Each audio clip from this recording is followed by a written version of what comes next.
बोकारो में कांग्रेस पार्टी अपने संगठन को मजबूत करने के लिए लगातार बैठक कर रही है। उसी के मद्देनजर आज बोकारो जिला कार्य समिति की बैठक का आयोजन तलगड़िया स्थित आरके फॉर्म में आयोजन किया गया।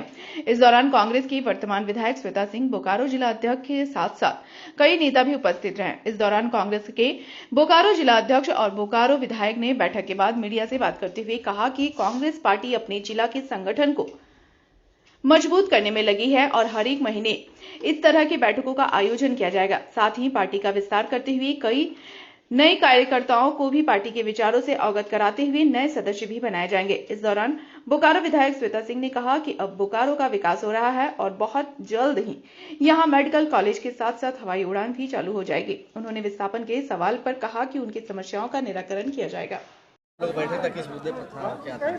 संगठन की मजबूती को लेकर के जैसा प्रदेश अध्यक्ष जी और हमारे प्रदेश के प्रभारी के राजू जी का निर्देश हुआ है, जो भी अभी नव नियुक्त हम लोग विधायक और मंत्री अपने अपने क्षेत्र में जिला प्रभार हम लोगों को मिला है, तो वहाँ पे 1 तारीख और 15 तारीख को संगठन की मजबूती के लिए बैठक करना था। तो उसी तरीके से हम लोग आज ये बैठक हमारा यहाँ आउट हुआ।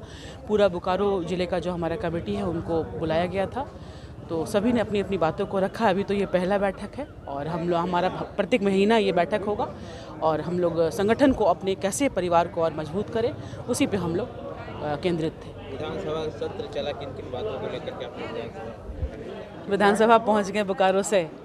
विधानसभा में अभी बजट सत्र चल रहा है और 3 तारीख को पेश होना है। उसी पे अभी बातें चल रही हैं। कुछ अपने विधायक अपने अपने मुद्दों को रख रहे हैं। हमारे विधानसभा से भी जो हमारे लिए कुछ अहम प्रश्न है उसको हम रख रहे हैं और बहुत जल्द हमारा जब मौका आएगा विधानसभा में बोलने के लिए तो आप लोग सुन पाएंगे कि हमारा जो मुद्दा है वो कैसे मैंने मतलब विधानसभा जो समिति है उसके सामने मैं रखूँगी अपनी बातों को। तो अभी देखते हैं आगे क्या। विस्थापन का मुद्दा है मैडम, यहाँ पे प्लान जो है उसका मुद्दा है, किस तरह से इसको जो है कि आप अभी हमारे बैठक में भी यही बात चल रही थी। जो हमारे विस्थापित भाई हैं इन चीज़ों पे बात कर रहे थे। तो जैसा मैंने कहा कि इस चीज़ को, इस दर्द को मैं जी रही हूँ पिछले जब से मतलब राजनीतिक में मैं सक्रिय रूप से हूँ, तो लोगों के साथ उठना बैठना और उस चीज़ को जीना, एक उस दर्द को मैं समझ रही हूँ। तो निश्चित रूप से विधानसभा में भी जो मेरा प्रश्न है वो हमारे विस्थापित भाइयों के लिए ही है। तो देखते हैं वहाँ पे पहले बात हो जाए और वहाँ से क्या आश्वासन मिलता है।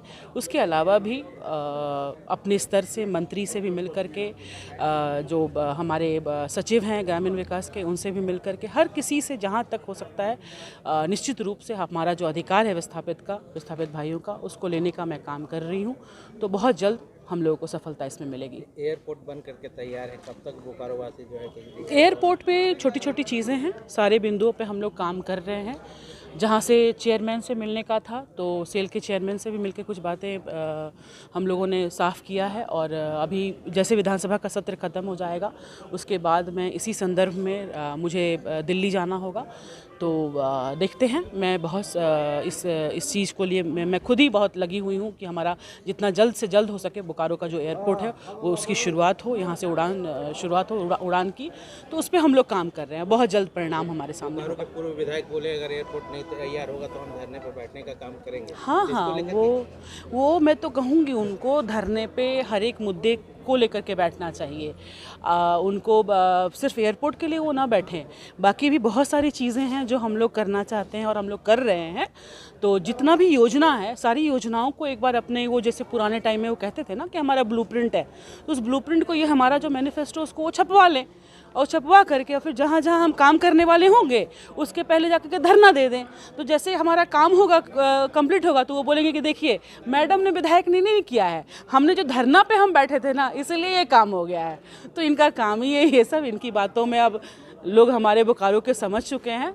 तो खैर उनकी बात नहीं करना है और हमारा उद्देश्य है जनता की जो बात है उनकी समस्याएं हैं उस पर हम लोग काम कर रहे हैं और हम उसके प्रति ईमानदार हैं अपने लोगों के प्रति, ये हम जानते हैं। तो क्या लग रहा है उनके धरने से पहले एयरपोर्ट जाना होने की उम्मीद है? फिर आप उनके धरने पे आकर के केंद्रित हो रहे हैं। धरना वरना कुछ है ही नहीं उनका। मैं तो कह रही हूँ कि जितनी में हमारी योजनाएं हैं आप पूरा मेरा मैनिफेस्टो उठा लीजिए, उसको अपने ब्लूप्रिंट में छाप लीजिए।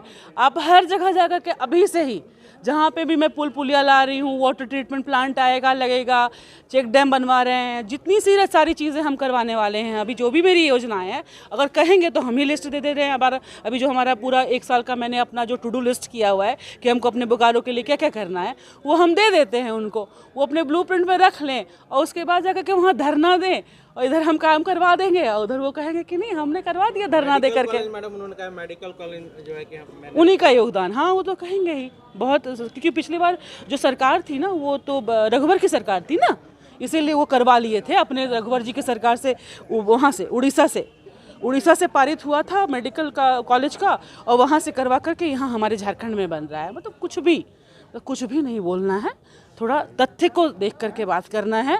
कहीं पे हो हल्ला कर करके कि हमने करा लिया, जो टेक्निकल चीज़ें होती हैं, पेपर वर्क होता है, परमिशन मिलता है, मुख्यमंत्री हैं, सचिव हैं स्वास्थ्य विभाग के, बहुत सारा कैबिनेट है, कैबिनेट में वो थे, मंत्री थे पिछले कार्यकाल में वो, कि वो पारित करवा लिए।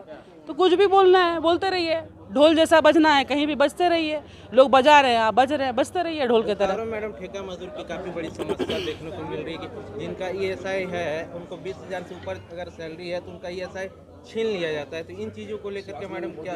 बिल्कुल, स्वास्थ्य हो या फिर ठेका मजदूर की बात हो, हम लोग इस पे भी, मेरी बात अभी परसों की भी मैं बात बता रही हूँ, संजय यादव जी से भी हम लोग इस पे बैठ के बात करे थे। वो अपने सारे सचिव को बुलाए थे डिपार्टमेंट के, और हम लोग इस पे बात करे थे। तो बहुत जल्द हम लोग इन सब चीज़ों पे संज्ञान लेंगे, और जो हम लोग को मतलब हमारे ठेका मजदूर के भाई हैं, जो उनके हक की बात है, उसको हम बहुत जल्द मतलब उस पर हम लोग काम करेंगे। आज बोकारो जिला कार्य समिति का बैठक रखा गया था RK फार्म में तेलगड़िया के पास। हमारे नवनियुक्त जिला के प्रभारी सब विधायक बान श्वेता सिंह जी बनी, उनका स्वागत भी किया गया जिला कमेटी के द्वारा।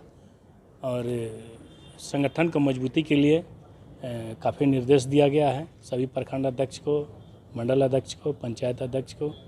और हमारा अभी सामने नगर निगम का चुनाव होने वाला है, तो हमारा नगर निगम में 35 वार्ड है और 5 मंडल है।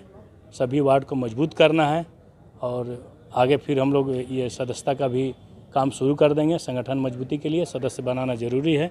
जो भी हमारे लोग हैं वो दिखे, यदि हैं तो कांग्रेस में दिखे और कांग्रेस को मजबूत करें। नगर निगम का जो चुनाव होना है तो क्या मानते हैं, पार्टी बेसिस पे कराने के लिए आप लोग? नहीं, जैसा आलाकमान का निर्देश होगा वैसा हम लोग करेंगे। लेकिन इस बार नगर निगम का चुनाव में भी मेयर भी हमारा होगा, उप मेयर भी हमारा होगा, और वार्ड पार्षद यदि 35 है तो 30 हम जीतने का कोशिश करेंगे। क्या रहेगा चुनावी मुद्दा? चुनावी मुद्दा चास में जितना मामला है, ज्वलन मामला है, जो जरूरी कामकाज जो बचे पड़े हैं उनको पूरा करना है। चास का तो बिजली का, पानी का, रोड का, नली का समस्या है, आप समझ रहे हैं, बेरोजगारी का समस्या है, वो सब दूर किया जाएगा। कार्यकर्ताओं से राय ली जाएगी क्या इस चीज़ पर? सभी कार्यकर्ताओं को टास्क दिया जाएगा, उस पर उनको काम करना होगा। संगठन में रह के गणेश परिक्रमा करना उचित नहीं है। संगठन के लिए ईमानदारी से काम कीजिए, काम दिखता है, फ़ोटो खिंचाने से कोई फ़ायदा नहीं होगा। संगठन का बैठक में जो भी जिला के पदाधिकारी हैं 3 बार यदि संगठन में नहीं आ रहे हैं तो वो अपने पद से मुक्त समझेंगे आज के बाद से। आज जो भी संगठन में बैठक होगा लिखित रूप में प्रदेश जाएगा, सभी का हस्ताक्षर मोबाइल नंबर के साथ, पद के साथ। क्या लगता है बैठक में नहीं आना क्या मानते हैं? नहीं, ये तो मैं बता दूं, जिस तरह का सवाल आया था तो इस तरह का प्रभारी भी निर्देश दिए और मेरे तरफ से भी आज निर्देश दिया गया कि संगठन को समझे। कांग्रेस का आप सच्चे सिपाही हैं, तो संगठन में बहुत सारा बात, महत्वपूर्ण बातें होती है। संगठन को मजबूत करने के लिए आप नहीं रहेंगे तो जानकारी नहीं होगा, तो आप काम नहीं कर पाएंगे। इसलिए संगठन के लिए आपको समय निकालना होगा। यदि आप पद पर हैं, पदाधिकारी हैं, तो जिम्मेदारी लेनी होगी।